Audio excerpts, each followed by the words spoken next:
Hello and welcome to another mini magical series, and today is Goblin Little Waaagh. Waaagh. The lore attribute is sneaky stealing, and with this it means that you can do some trickery to get some more power dice in your pool. So what happens is, if you successfully cast a spell and it's not dispelled or dispel scrolled and the effects are resolved, then on a roll of a 1, 2 or 4, nothing happens. A 5 and a 6, it means you can nick one of their dispel dice, add it to your power pool.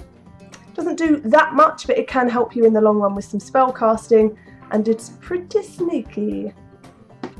Sneaky Stabbing is a cast on 6+. It's an augment with a range of 12 inches, and it gives a target unit in close combat the armor piercing roll. Not only this, but if that unit is on a rear or a flank charge, it also means they can re-roll to hit and to wound rolls. This is unbelievable, but the only problem is the close range that it needs. It's risky if you want to put your little guy in that situation to cast the spell on what I assume you could do it on a big orc unit instead, but very good, very nasty if you manage to get this off. The first spell is Vindictive Glare with a cast on 5+, pretty cheap, with a range of 24 inches. It's a magic missile and you do 2d6 strength 3 hits. If you increase that to on a cast on 10, that's 3d6 strength 3 hits. That's pretty good. I think it's best for chaff units that get in the way, that you can try and take them down fairly easily with little expense here. So it's another good one. Situational, I guess you'd want to get rid of the annoying units first. So good first spell. The second spell is Gift of the Spider God on a cast on 8+, with a relatively short range of 12 inches. It's an augment that gives your target unit poison attacks. If they already have poison attacks, they get it on a 5 and a 6. This is great for things with very high toughness, but good spell, very cheap. Itchy Nuisance is the third spell. It's a cast on 8+, and it's a hex with a range of 24 inches. This means that you can reduce the movement and initiative with a minimum of 1. This is great for orcs because it means that it can level the playing field with initiative, because they're high strength but slow initiative, and it can help a little bit in that sense. And movement's good as well. So yeah, a great spell, really helpful. Gorkle Fix It is a cast on 8+. It's a hex with a range of 24 inches, and this is awful. It's the target unit has to re-roll hits, wounds and armor saves on any that have been a 6+. So if you're saving your lightly armored crappy guy and you roll a 6, nope, re-roll, gotta get a 6 again. Oh, this is so bad, and this is terrible on any like poison or killing blow. Nasty, nasty, and really messes up a whole unit if that's what their speciality is.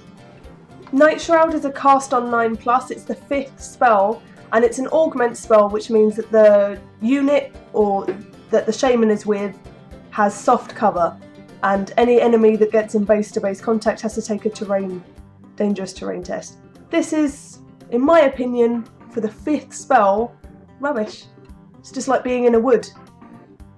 Doesn't really do much at all, and you know, you'd expect a little bit more from the second to best spell. I would drop this to the signature spell every time. The final spell, Curse of the Bad Moon, is a cast on a 15+, and you place a template just on your shaman's feet, and you nominate the direction of which you want it to move in. You roll 4d6, and that determines the number of inches that you move. This is a lot better than most vortexes in that you have usually artillery dice, which grant you the ability to misfire, which is bad. In subsequent turns, you move 3d6 in a random direction, and anything underneath the template either has to take a strength, toughness or initiative test. And if you fail that initiative test, 1 wound gets taken, no armor saves.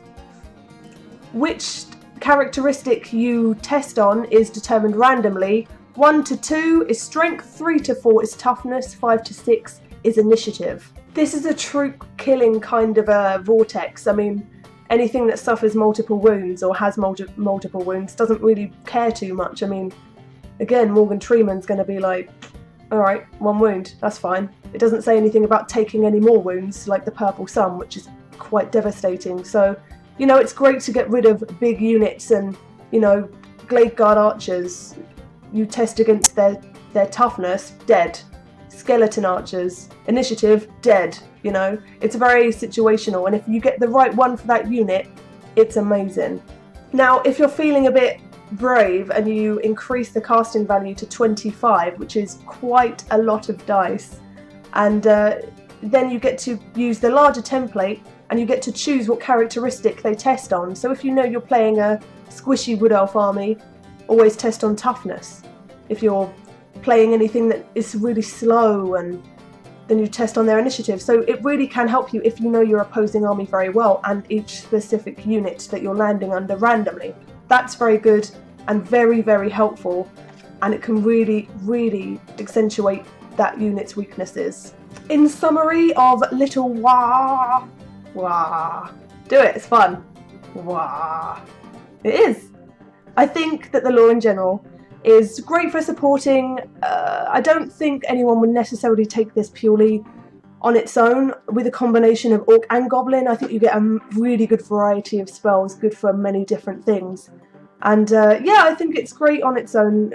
Just looking at some of the spells you got, Night Shroud might be a little bit rubbish, but almost all of my Athel Lauren is. So, you know, I think it's good, but I would, if it were me, definitely mix the two Orc and Goblin lores together. I'm really hungry. Can I have something, please?